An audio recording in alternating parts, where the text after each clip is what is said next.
Are you coming to the tree where they strung up a man? They say murder three. Strange things that happen here. How stranger would it be if we met at midnight in the hanging tree? Welcome to Strange Things, broadcasting from the Arkanasa Radio Studios in Laredo, Texas.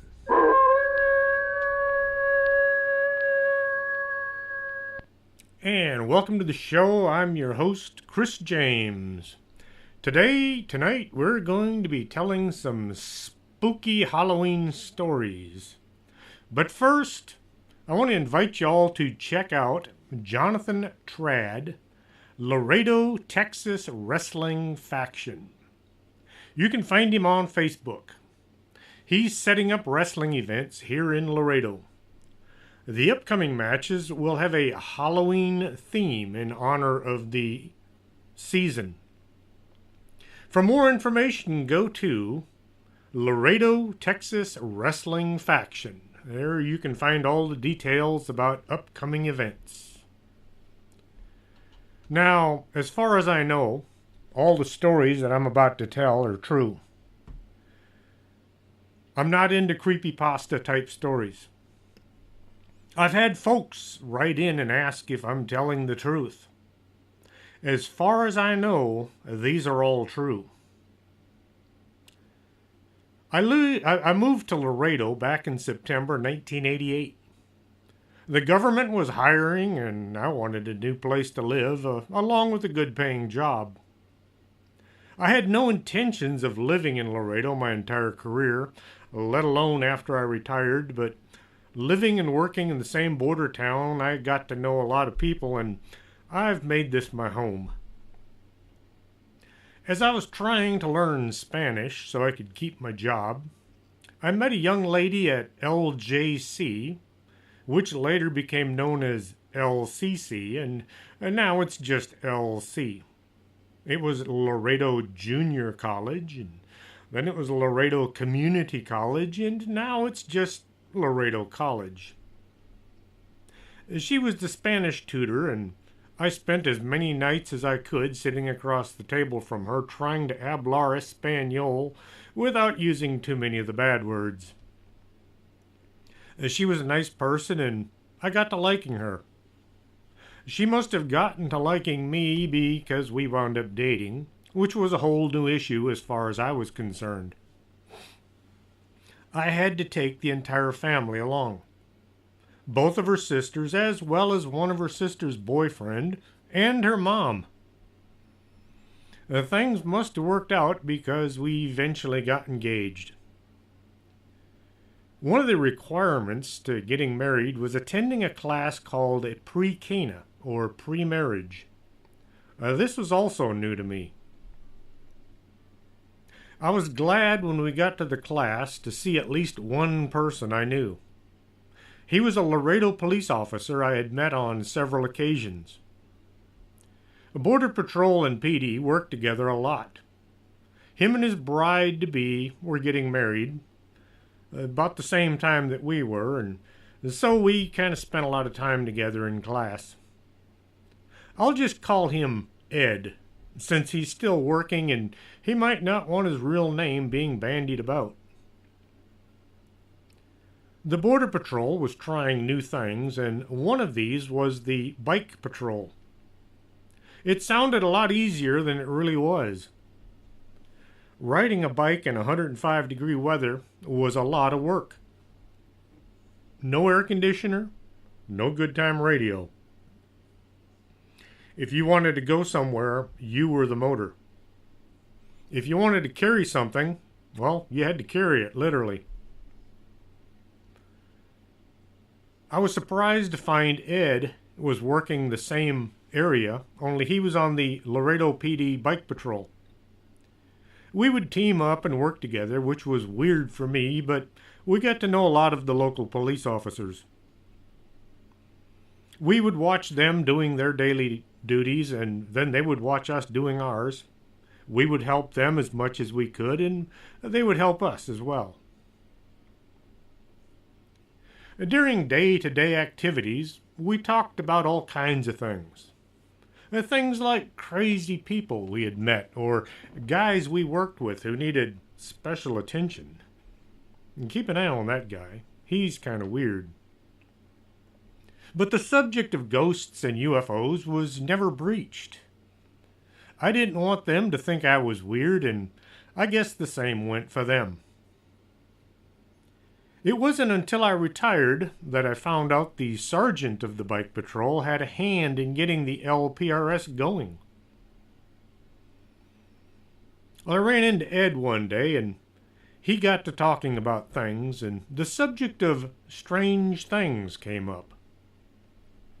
Ed has had some strange things happen in his life, so, well, here's just one of them.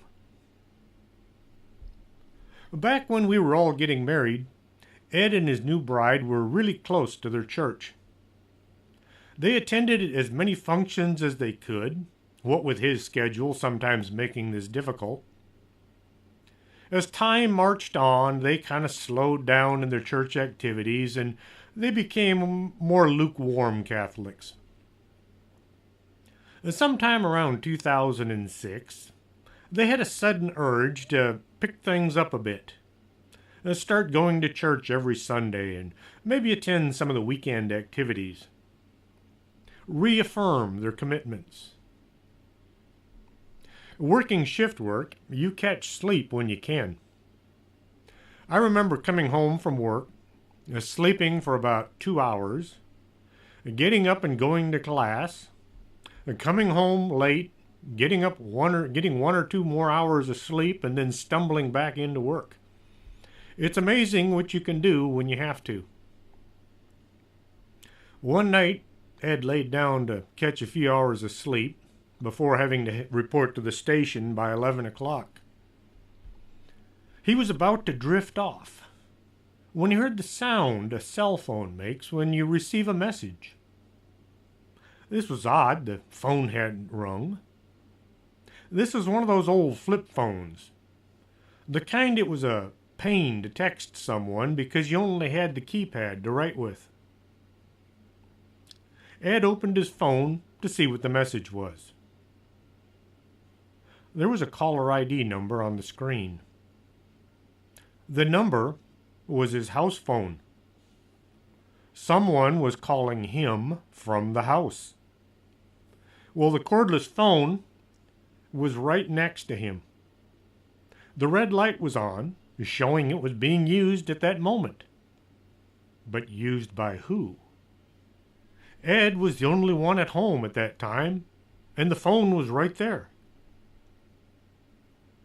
Well, Ed saw he had a voice message, so he dialed the number and opened the message.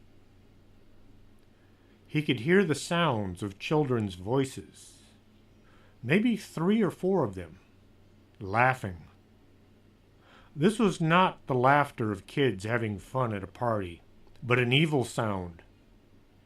It immediately sent a cold chill down Ed's spine. The skin on Ed's arms crawled with the feeling of intense unease. Being in law enforcement, you learn to follow your inner voices. It's like we develop a sixth sense as to when something just isn't right. Ed had the feeling he should get out of there. He jumped up, got into his uniform, and headed to work. Arriving an hour early, he told everyone he just wanted to finish up some paperwork, which there always was a pile to take care of. Later on, Ed went to consult with his priest. He explained what had happened and how it had affected him. The priest said it sounded as if dark forces were trying to dissuade him from getting back into the church. Well, this only lit the fire in Ed, made him even stronger, forging ahead in his growth, his faith in the Lord, and he was undergoing and realizing that dark forces are not just a Hollywood creation. A lot of folks get the idea that When they encounter young children as ghosts or spirits, they have to try to help them move on to the light. Just because you hear what sounds like a kid's voice doesn't mean you're communicating with young, innocent beings. What better way to trick people than to impersonate a child? Once you've let your guard down, you might wind up with a nasty surprise. A ghost is a disembodied spirit of someone who once was a living person. An elemental is a spirit that has never lived on the earth. It comes from some other dimension or world that we know very little about. You could call them demons or evil entities. We don't know what they are or why they do the things they do. I, for one, don't trust them. It's kind of like using a Ouija board. Are you really communicating with a ghost, or are you letting something else into your home? Another friend of mine told me this story. Back in 1994, Paulina was studying to become a teacher. She was going to Laredo Junior College and had to be there bright and early. Her father would drop her off at the foot of the Washington Street Bridge, and she would walk over to the campus. He had to be to work on time, and he couldn't take her all the way over the bridge. The campus was on the grounds of Camp Crawford, which was named after George W. Crawford, who was the Secretary of War under President Zachary Taylor. It was built in 1849. Then, the fort was renamed as Fort McIntosh in 1850 after Lieutenant Colonel McIntosh, who had served in the Mexican-American War. A few of the original buildings are still there, but the place has changed a lot over the years. The north side of the campus is mostly empty at the time. There were a few student houses, and then there was the ball field. The area was wide open all the way to the north wall, with only a few trees along the river. To the north of this field, there's an old star fort. It was made up of piled dirt, and nobody even knew it was there until they looked at it from a satellite. Now that area is off limits to everybody because, well, it's an historical site. Paulina was walking west, heading to the Arts Building. It was still dark and it was a cool morning. She followed the sidewalk and was nearing her destination when she saw a woman crossing the field at the end of the street. The woman had long black hair, and she was dressed in an old-time gown from the 20s.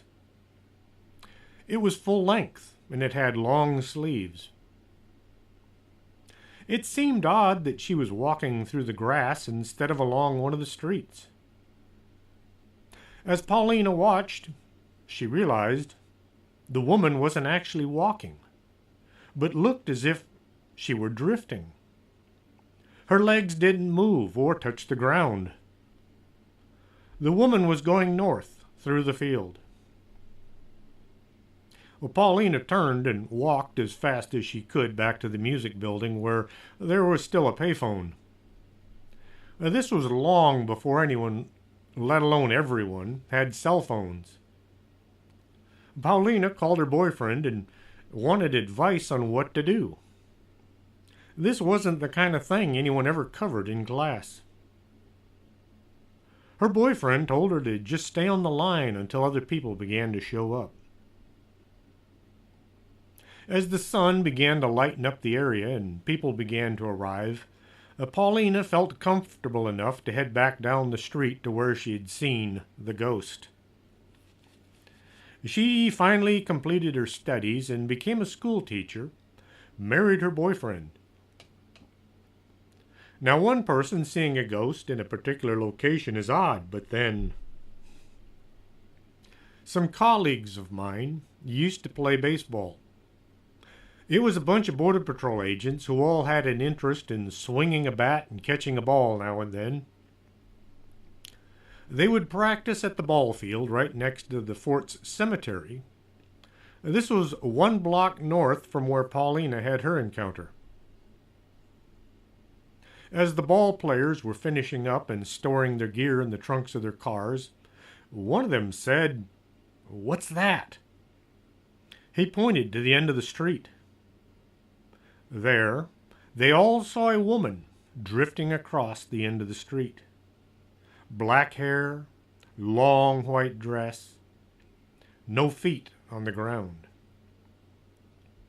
They watched as this ghost went from one side of the street to the other without moving any parts of her body. The agents all quickly put their gear away and they got out of there.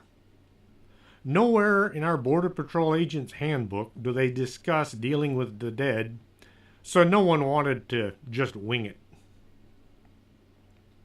I'm sure others have seen this ghost.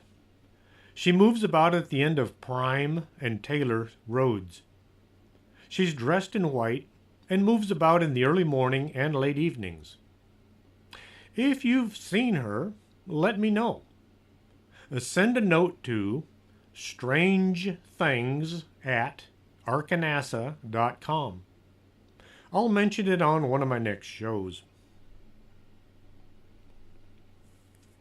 My wife and I lived next to Mall del Norte, just a few blocks. It's actually easier to walk there than to drive due to the parking. Over the years, I've heard stories about the ghost seen by the cleaning staff. Late at night, about 10:30 or so, the folks cleaning the mall have seen a little girl, 5 or 6 years old, walking around at the end of the mall near the Sears store. This is the far south end of the mall. She's dressed in 1900 style clothes, and she has a doll clutched to her chest. Sometimes the folks cleaning hear her crying, as if lost and looking for her mother.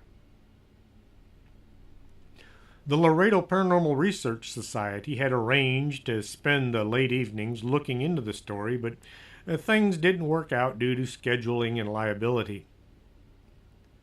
I have stopped on occasion and tried looking in through some of the doors right around 10:30 at night, but you have to be in the right spot at the right time, and even then it's not a sure thing. Some ghosts are like clockwork. They show up and do the same thing over and over, and usually at about the same time. These are known as residual hauntings. They're kind of like a tape recording, running over and over the same scene. Then there's what's known as intelligent hauntings. This is more like the ghost is aware of where it is and who is around. This is when you feel your hair pulled or you'll receive an answer to your questions. I've heard Ishmael say to ghosts on many occasions not to be afraid. Now think about it. You wake up someday and you find you're all alone and you can't communicate with anyone.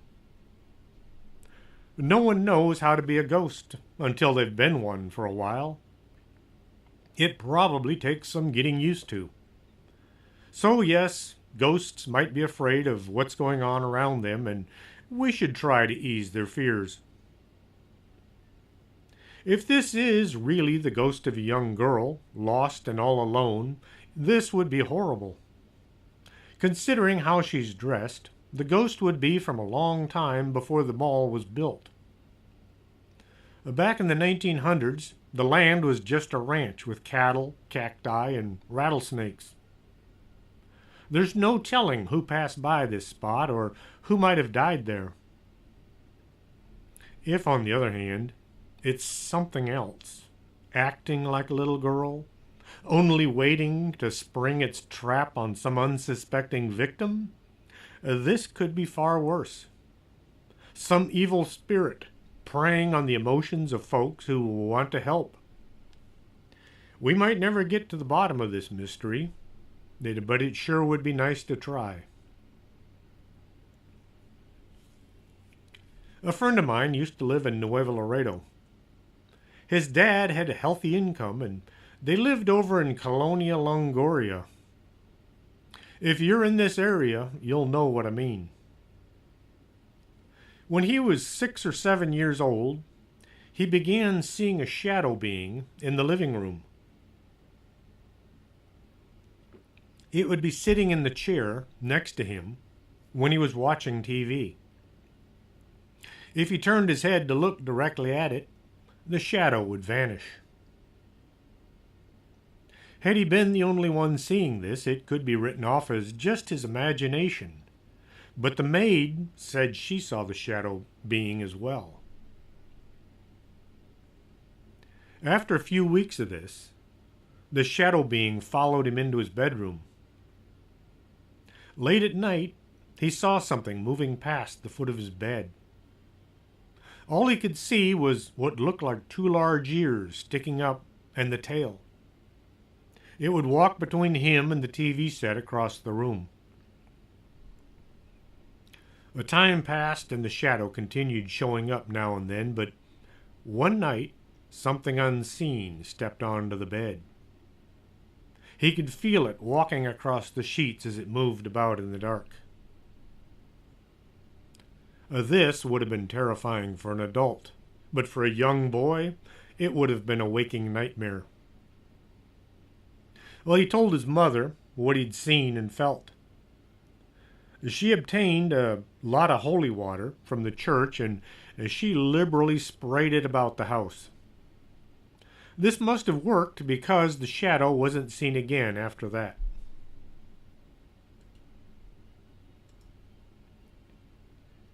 Julio used to live in Francisco I. Madera.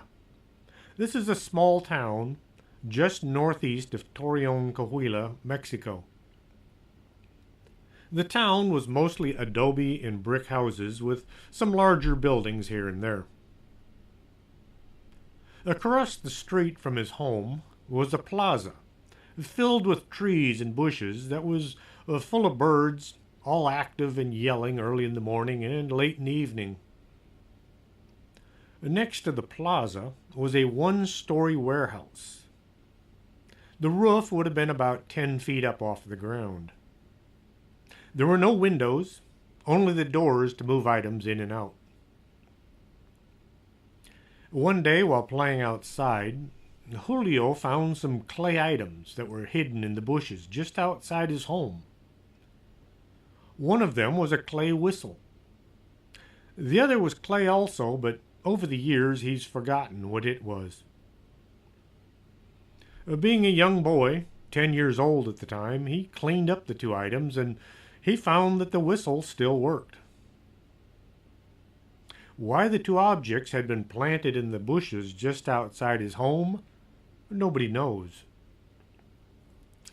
Well, that same night, at about 8 p.m., he was standing in front of his house when he saw a huge black shadow across the street. It was over near the warehouse. As Julio watched, the shadow leaped up onto the roof of the warehouse. This was a 10-foot jump. As it moved, Julio could have sworn it looked like a giant dog. The shadow was about 7 or 8 feet long, and when it jumped, it looked as if it only had 1 rear leg. The shadow disappeared up onto the roof and was gone. It was just a shadow, right? Nothing to be afraid of. No one has ever been hurt by a shadow or a ghost, right? I hear this all the time from the guys on TV, the experts, that no one should be afraid of ghosts because they never hurt anyone. Ghosts are just people who died, but haven't moved on to the next plane of existence yet. Then I found this story out of Mexico, and it completely ruined my thoughts as regarding ghosts and spirits from beyond. In Monterrey, Mexico, there's a story about a nurse named Margarita. She worked on the 7th floor of one of the hospitals. Her husband was always complaining she was spending way too much time at work and not enough time at home with him and their 2 young daughters. The kids were growing up, hardly ever seeing their mother. One day, the youngest daughter was seriously injured. She'd been hit by a car and was in very bad condition. The father rushed her to the hospital, hoping they could save her life. Margarita was stuck working on the 7th floor and had no idea what was happening in the emergency room below. No one thought to call upstairs and tell her to report to the ER. This was long before everyone had a cell phone, and you were just a text message away from knowing things. In the confusion of treating the young girl with traumatic injuries, someone administered a medication, only to realize it was a fatal mistake. The young girl died before anyone knew what had happened. When Margarita found out what had happened, she was overcome with grief. The husband became incensed at his wife for paying too much attention to the patients and not enough to the family. A divorce soon took place. The husband took the only remaining daughter and he moved away. Margarita was now all alone in life, and she began to blame those around her. If only the hospital hadn't made her work so many hours. If only the patients hadn't been so demanding. If only. She began to hate her job, and especially her patients. It was their fault her life had been ruined. Those people. The patients that demanded so much of her time and caused her life to collapse. One night, in an act of revenge, Margarita administered a drug to one of the patients. She knew this was a dangerous drug and the amount was lethal, but she didn't care if it killed the patient. It was his fault, after all. She gave him the injection, ending his life. This made her feel so much better. She found she now had power of life or death, mostly death, over the people responsible for her life being destroyed. She now had power over the people who had destroyed her life. After a few months of this devilish activity, the staff began to wonder why so many patients were dying on the 7th floor. People die in hospitals all the time. They're sick or injured and just never recover. But the number of deaths on the 7th floor far exceeded the other floors combined. The staff all began to wonder, but no one was willing to say what the answer just might be. Late one night, a doctor walked in on Margarita as she was about to inject a drug trying to kill one of the patients. The doctor was confused. She was a nurse, and nurses did give medication to patients, but something just wasn't right. He asked Margarita what she was doing. Instead of answering, she turned and ran. Since she ran, it looked as if she was guilty. Kind of like the old saying, "Why are you chasing me?" "Oh, because you're running." "Why are you running?" "Because you're chasing me."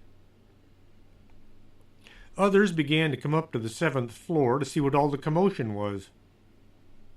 The doctor told them what he had seen and what he thought might have been going on. Just maybe, now they knew why so many patients never survived their stay on the 7th floor. Margarita ran into a storage room. The staff were looking for her, still not sure what was going on. As they began to converge on the trapped woman, she did the only thing she could think of. She gave herself the medication intended to kill someone else. Margarita died there on the 7th floor of a massive overdose. Things should have gotten better there on the 7th floor. The killer was no longer there. The patients were now free to get on with their recovery. But things only seemed to get worse. Patients continued dying at an alarming rate. The 7th floor was far surpassing any other floor in casualties. One night, a scream filled the air. The nurses went running to see what was causing the disturbance. In one of the rooms, they found a man fighting for his life. A nurse, dressed in what looked like an old ragged uniform, was trying to shove a hypodermic needle into the patient. As the nurses stood there frozen in place, the spectral image faded from sight. The patient was still alive, but he was scared out of his wits. Not knowing what to do, the administration closed the 7th floor. No one was to use it ever again. They never said why. Only the floor was from then on off limits to everyone. The powerful emotions felt by Margarita in her last moments on Earth must have summoned up some otherworldly entity that took over her spirit as she died. The ghost is still roaming the hallways looking for her next victim.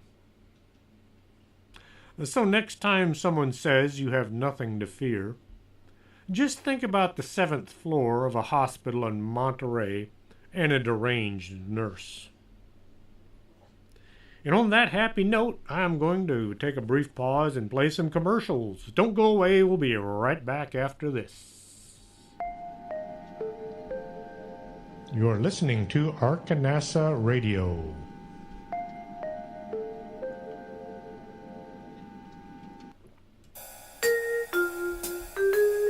Makeup isn't something you want to just smear on and hope for the best. You might come out looking like Lon Chaney. Call Lourdes James, independent beauty consultant, and get a free makeover to see how makeup should be done. 956-723-3019.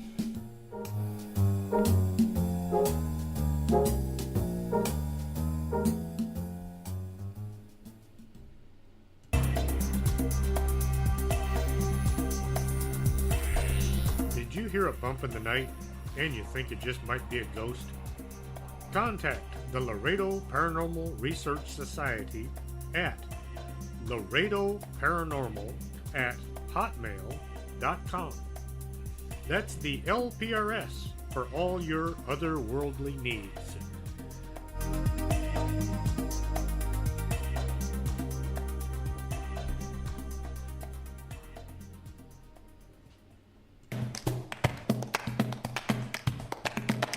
Did you go out UFO hunting and couldn't focus on the sky?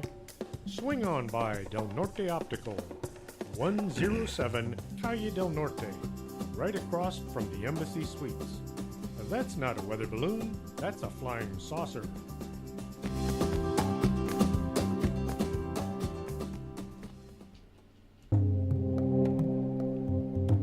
Back in 1776, someone said, "Give me coffee or give me death." And if that's how you feel, you should be at the Organic Man Coffee Truck. They make coffee the right way, one delicious cup at a time. 4501 McPherson, Suite number 9. Coffee, the stuff dreams are made of.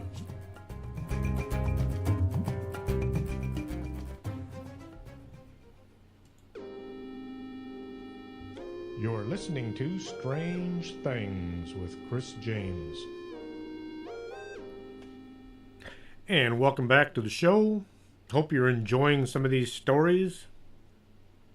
Did you see the movie The Exorcist? If you did, was it the uncut version? Much better than the one shown at most theaters.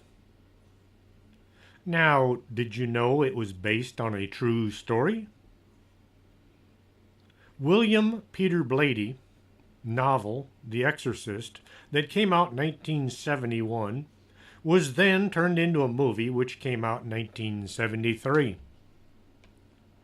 There was so much hype involved, most folks wrote the whole thing off as just Hollywood trying to make money.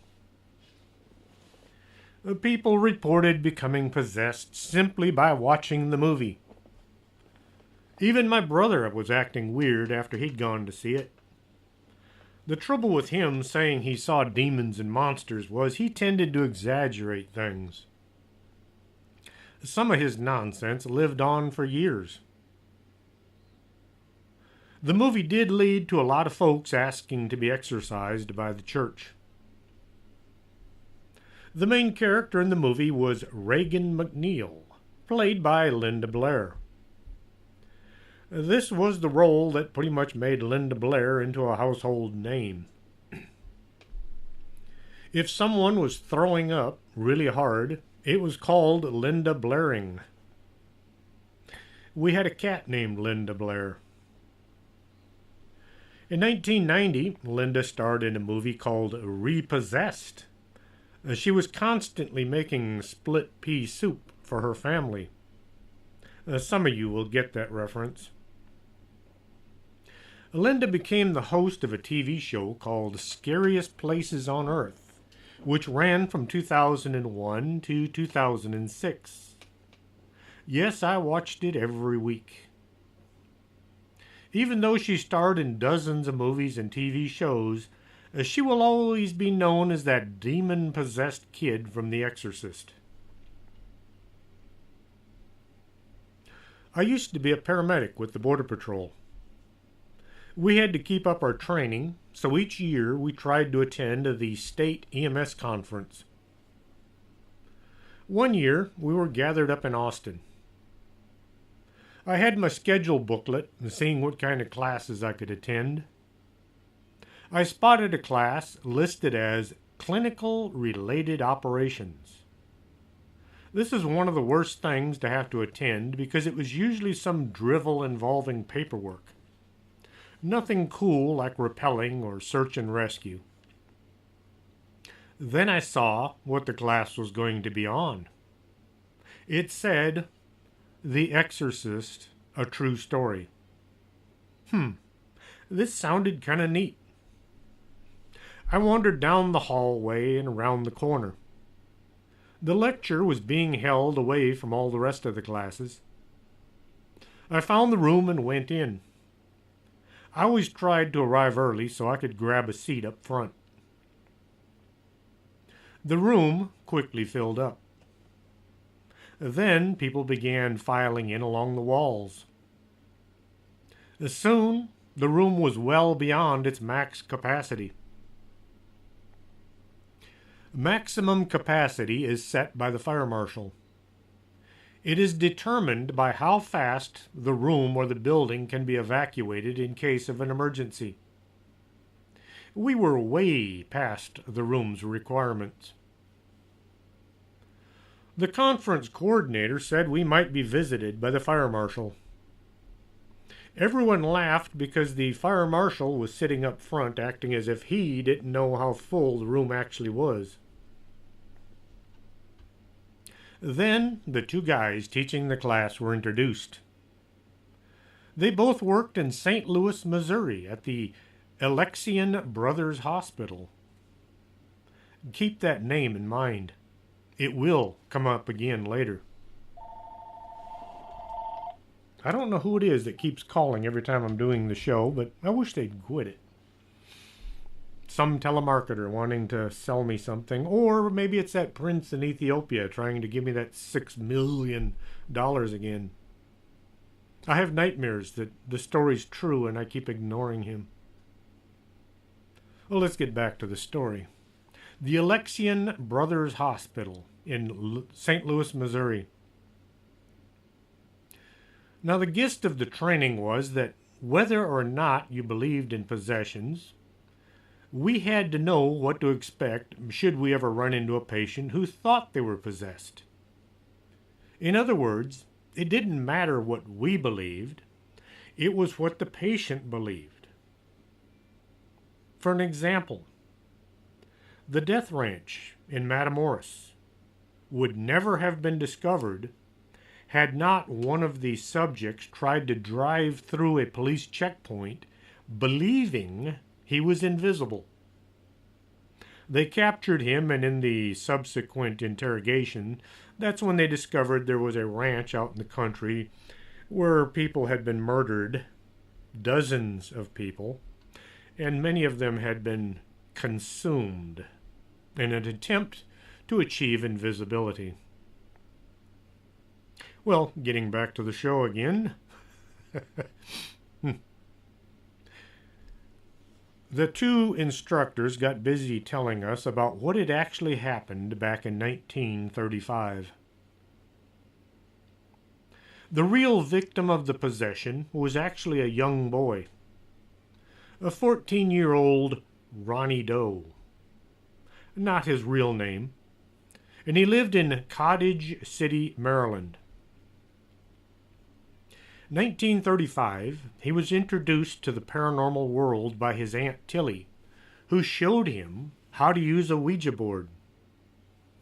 As she said, it was used to communicate with people on the other side. As she considered it more of a toy than any kind of a hazardous object. After all, they were just ghosts.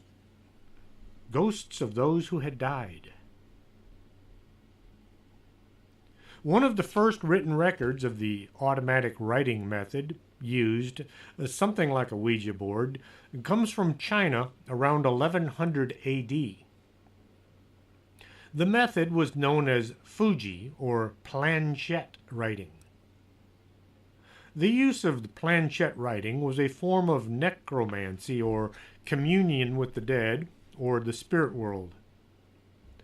This was done under strict ritualistic rules and was only performed by priests under heavy supervision. During the spiritualist movement following the Civil War, mediums began using various means for communicating with the dead. Young men from all over the United States had gone off to fight for either side, and the families were desperate to know whether they were still alive or not.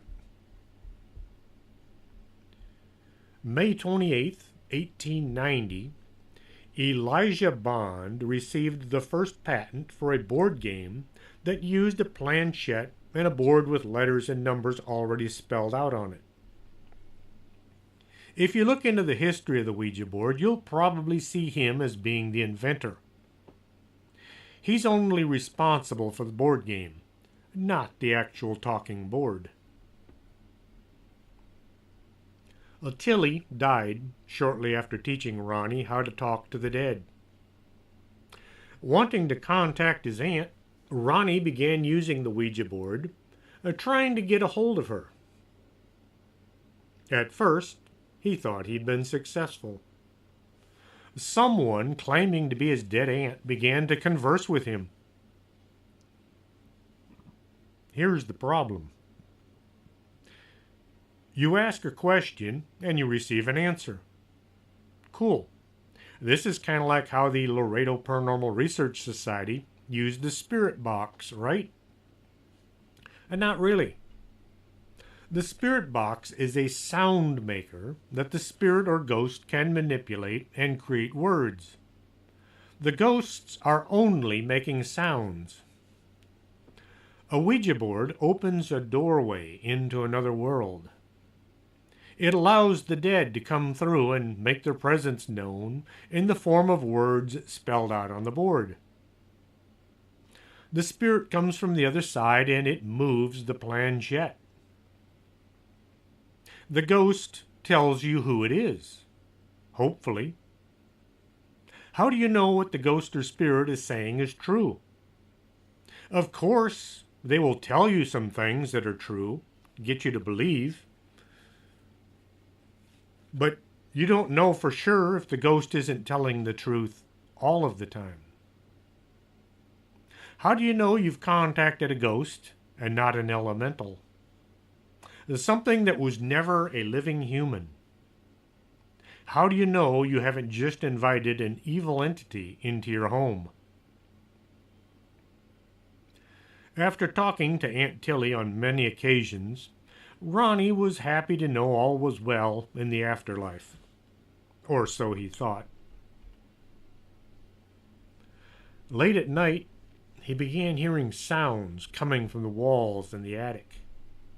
It sounded like something was scratching on the plaster. Everybody thought it was just squirrels or maybe possum had gotten in. The sound kept getting louder. Soon, it was keeping them awake at night. Well, the parents did kind of think maybe it was Ronnie acting up. They tried to get him to stop, but he insisted it wasn't him. At first he said it was just Aunt Tilly, but then he began to say it was someone or something else. The family began hearing voices. Not pleasant-sounding words, but angry, violent speech. Furniture would move about on its own. Banging and pounding came from inside the walls. The family decided it was time to get help.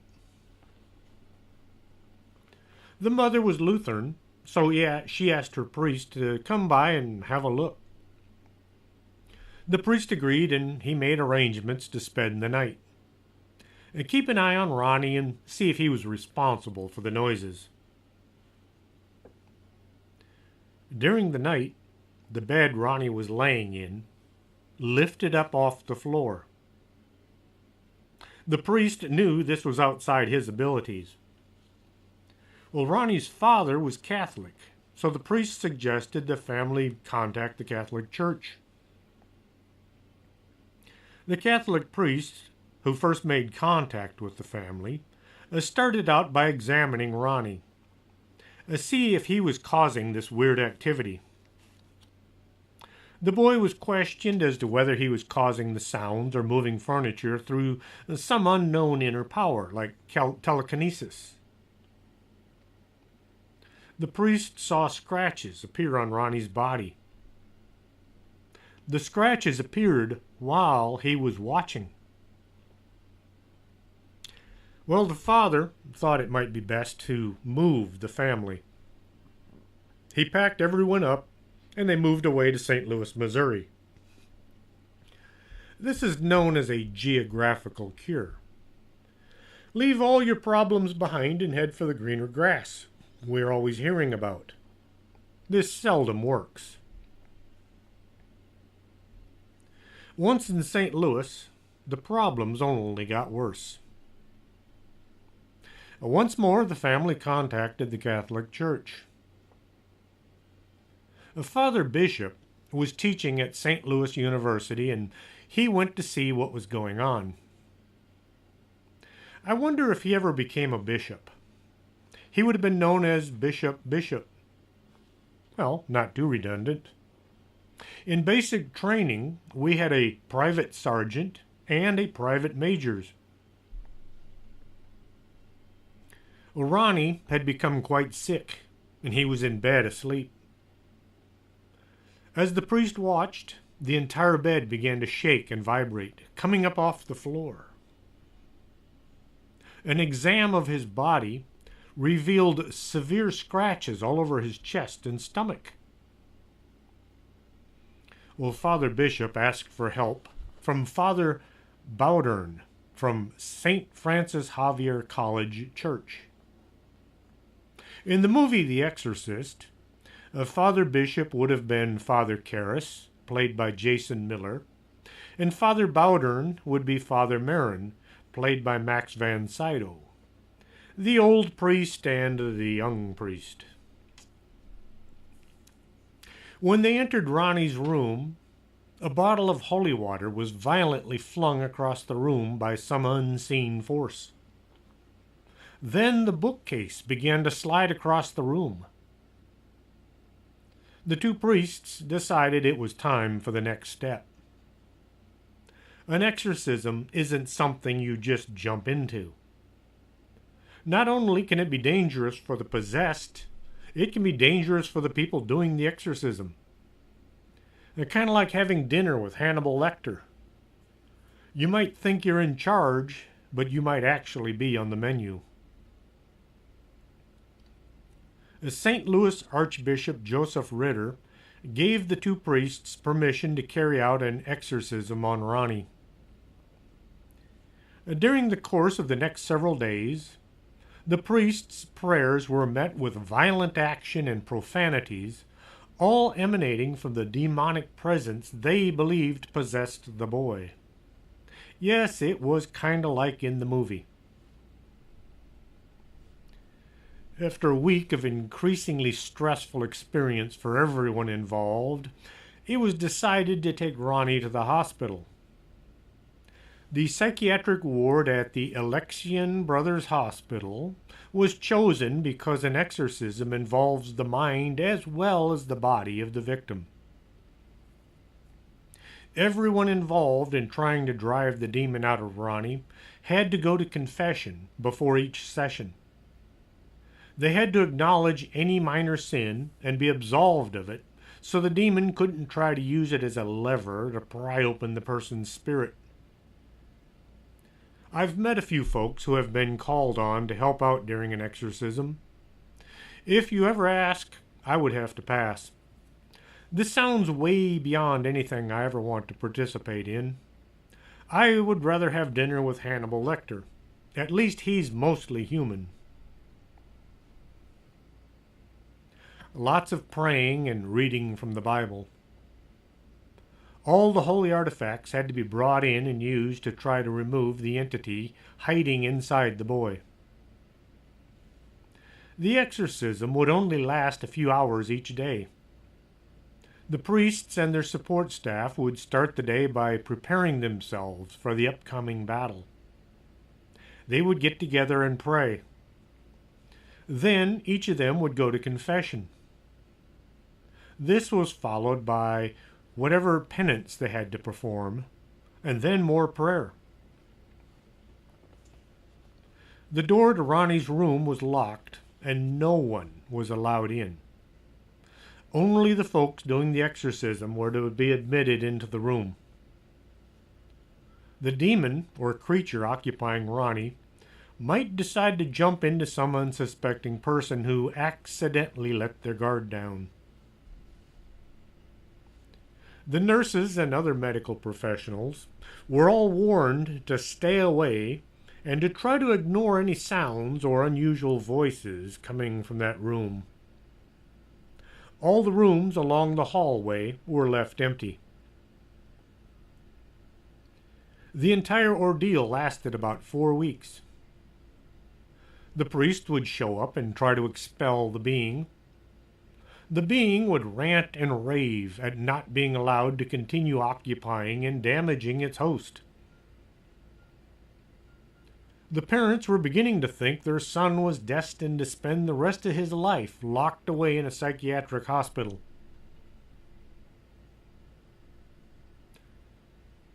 On Monday, April 18th, the day after Easter, things were going along as usual. The priests were praying and doing their duty, fighting the demon. Ronnie was sitting up in bed, yelling and screaming in a voice not his own. Suddenly, he stopped and looked around the room. In his normal voice, Ronnie said, "He's gone." Father Bowdern looked around the room, trying to figure out where the entity had moved to. No one knew. He told everyone to remove all their religious garments.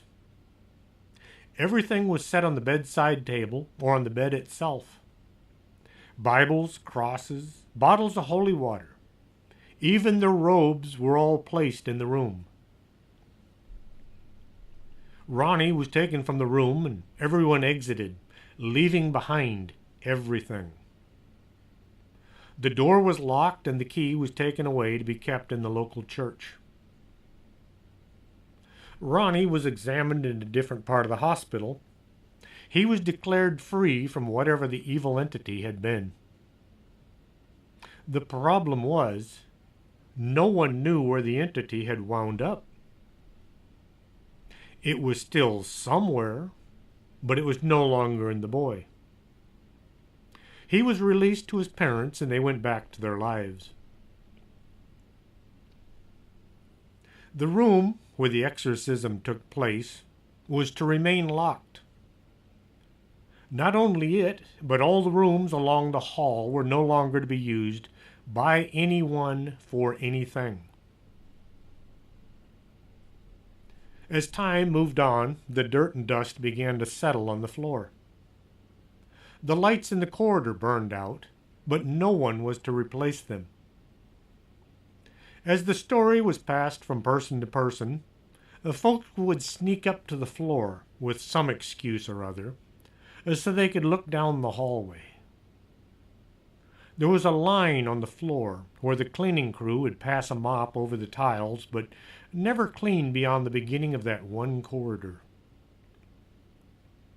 It was dark and had a feeling of malevolence, just standing there gazing into the unknown. For 44 years, no one was allowed, nor was anyone brave enough, to venture beyond the lights. The hospital had been old when the exorcism took place. It had outlived its ability to continue in its guise as a healing hospital. The decision was made to tear down the old structure and build a new, more modern facility. 34 years after Ronnie had his ordeal, the key was brought back to the hospital and the door was unlocked. Everything was exactly as it had been left. The bed was still there with the sheets and the blankets still thrown to the side from when Ronnie had been there. All the religious artifacts were where they had been placed. The robes and Bibles were in their last locations. Everything was covered in 34 years' worth of dust. William Blady was allowed to have a look in the room. There on the table sat Father Bowdern's journal. Blady was allowed to remove this one book. This was what he based his book and his movie on, The Exorcist. All the other items in the room were boxed up and removed and safely stored away in the basement of the local church. In the journal, Blady found the inspiration for his book. He did change some of the details, but mostly he followed it closely. Well, after that, the hospital was being knocked down using a wrecking ball. A wrecking ball is a huge orb attached to a cable that is then swung from the end of a crane. As it makes contact with a building, the building is literally shattered into tiny pieces that are then hauled away. The workers would all watch as the ball swung back and forth. This is a form of entertainment as well as a safety issue. You want to know where the ball was, so it wasn't directly over your head. If a mistake were to be made and the ball dropped, it could kill anyone not paying attention. So everybody watched the ball. You also had bricks and other debris that would be flung in all directions, so it was a good idea to keep your eyes on what was going on around you. The ball hit the wall, and bricks fell to the ground. It swung back and then made contact with the wall once more. As the ball was being positioned near the room where Ronnie had had his ordeal, everyone was watching. The ball hit the wall.